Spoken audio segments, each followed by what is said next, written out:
এই মাটির হাঁড়িটার গুণগান যতই করি না কেন মনে হয় কম হয়ে যায়। এই হাঁড়িটাতে আমি কত কিছুই না রান্না করেছি, ডাল রান্না করেছি, মাংস রান্না করেছি, আর আজকে আমি এটাতে পায়েস রান্না করব।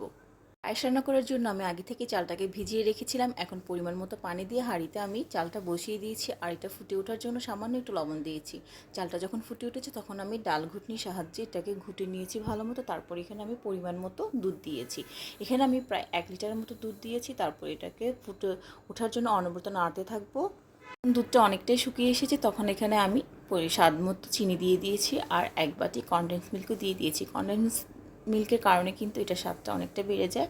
আর এখানে কুড়ানো নারকেল দিয়ে দিয়েছি। নারকেলটা অপশনাল, আপনারা চাইলে দিতে পারেন।